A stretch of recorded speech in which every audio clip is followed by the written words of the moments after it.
Hello everyone, Sonal here. Ever admired a beautifully crafted jar candle and thought, could I make one? Today, I'll guide you through making your own masterpiece. And if you're not in the DIY mood, don't worry, you can purchase our handcrafted sustainable candles from our website. But first, let's dive into today's session. Alright, before we dive in, let us set the stage. Find a clean place in your house. It can be a spacious counter or a kitchen table.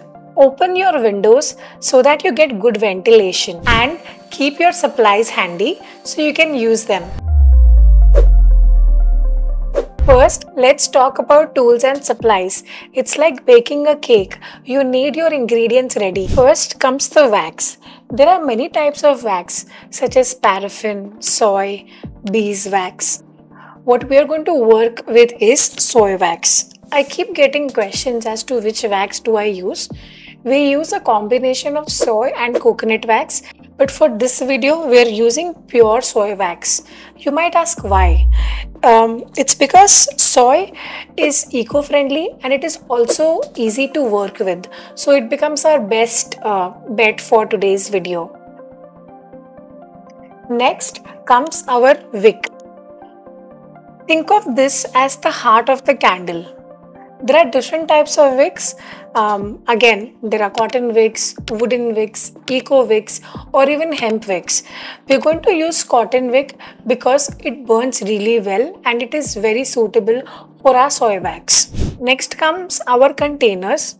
You can use a glass container or you can also use a ceramic container. It's because they adhere really well to the wax and also they are heat resistant, which means they will not crack or break if the candle melts at a high heat temperature. So we're going to use a glass container today just because it gives a nice rustic and sophisticated look. Next comes our mini pot. Think of this as like a mini cauldron. It's super essential because it will help us melt our wax. Then we are going to use our scents. If you're feeling more crafty, you can also use colors and some miscellaneous items such as a wick sustainer to hold the wick straight, a beaker to measure your scent, a thermometer so that you are able to track the temperature of your wax, a stirring spoon so that you're able to melt the wax well with the fragrance oils, and things such as glue dots and scissors so you can trim the wick and hold the wick straight. Now let's begin with our candle making. Okay, so I have my melting pot here. Now I'm going to put my mini cauldron into this and I'm going to add my wax into the jar and we'll let this melt on our double boiler system. So let's go on this.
Melts, we are going to prepare our container for pour. I'll start it step by step. First, we are going to use a spray alcohol. What this does is it will clean the container so that there is no debris that will clog the wick. This is a very crucial step, so please make sure to follow it. Once we are done with that, we're just going to use our glue dots and place the wick inside of our glass container. Use the hot glue as well, or you can use the glue dot as well, anything that you like. I personally prefer this glue dots is because it makes sure that the wick stays in place. If your wick does not stay in place, it will impact the life of your candle, and there is also a possibility that your candle will go waste with an uneven wick. So please make sure to ensure that your wick is centered and it stays in place. Now what we are going to do is we are going to measure out our fragrance oil. The container, the wax that we are going to use is around 150 grams. So I'm just going to take about 10% of it. That's about 15 grams.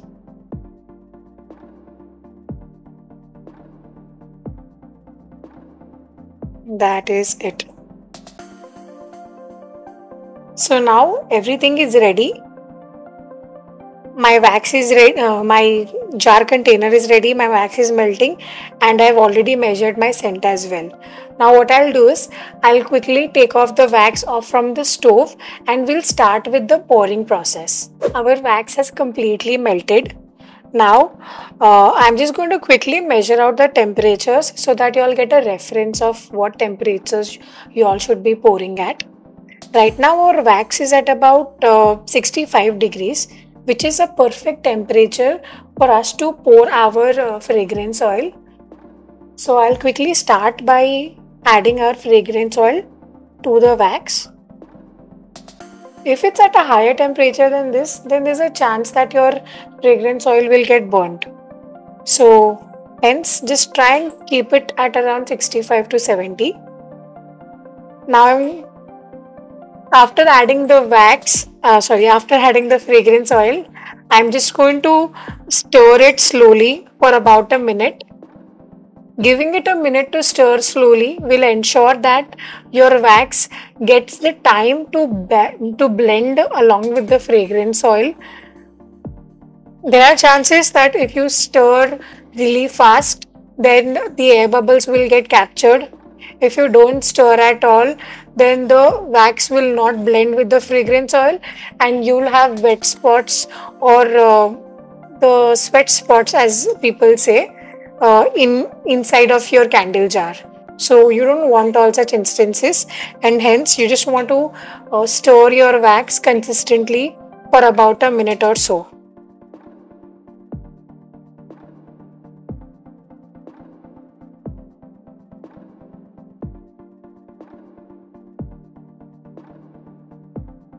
After you stir your wax, you just want to check the temperature of your wax once again at the time of pouring.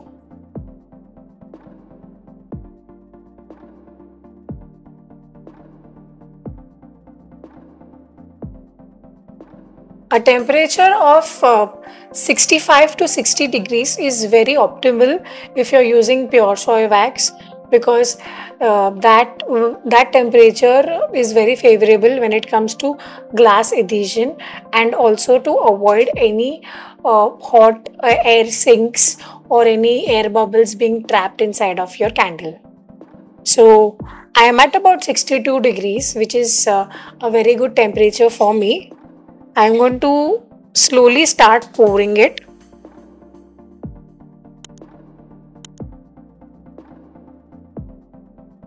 Like I said, you don't need to rush this process, and it will really test your patience, as you need to wait for the wax to solidify properly before it is ready to burn.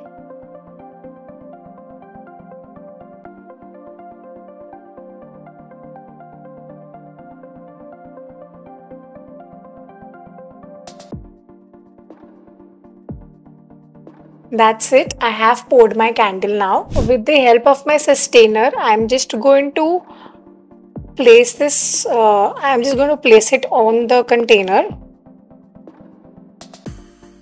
This will make sure that my wick is erect.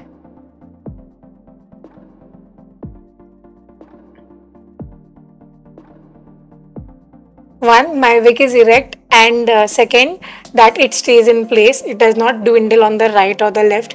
We want it to remain on the center. And now, as this solidifies, there are a few things about candle care which I'd like to discuss with you.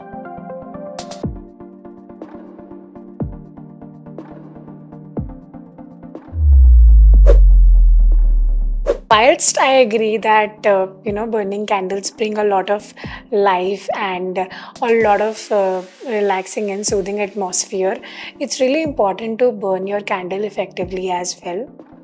To do so, there are a few steps that you need to make sure of when you're burning your candles. The first one is to never leave your candle burning unattended and to keep it away from anything that is flammable or anything that can cause fire. Do not keep it around your children, your pet animals, or place it around the curtains, which can lead to a hazard. Now you've got your candle, now let's make it you. To personalize your candle, you can add ribbons around it, or you can also add a label. To personalize it for this video, what I'm going to do is I'm going to apply our Christmas labels that we've just got delivered. So let's personalize it now.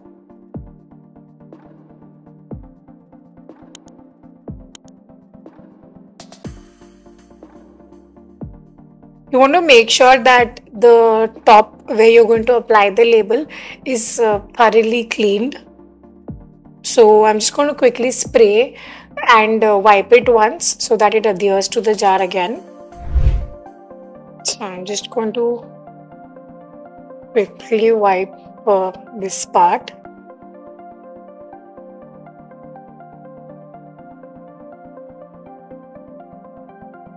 Now I've got my Christmas label. This has been hand illustrated by me, so it is really special.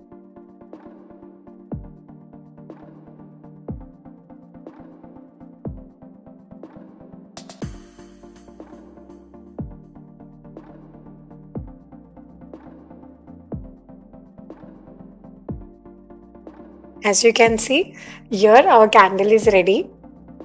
Now what we're going to do is we're going to slowly trim the wick of the candle, but before that you can see that there is some amount of unevenness here on the candle, and it is a natural thing because when we are working with soy wax you are bound to get some sort of dips in the candle.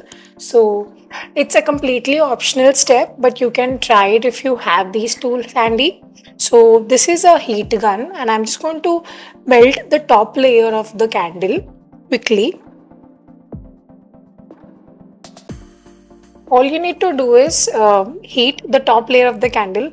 What it will do is it will melt the top layer, and once it solidifies, it will solidify at a very flat pace where your entire candle is stabilized. So let us quickly do it.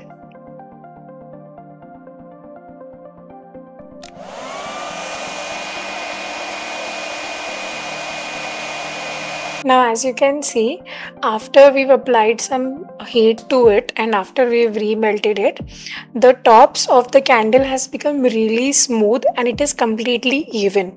Again, when you're doing a DIY at home, or if it's like a beginner candle making that you're doing, you can completely skip this step. If you have the heat gun, make sure to use it. It'll just add an extra layer of presentation to your candle. So yeah, that's about it. Our Christmas candle is ready and it looks really beautiful. This is the first time I tried illustrating, so I'm really happy with the outcome, and it is a very special candle to me. Now that our candle is ready, we're going to let it cure for about a week or two. If you're doing this at home, let it cure for at least 24 hours so that the wax gets blended and binded well with the fragrance oils.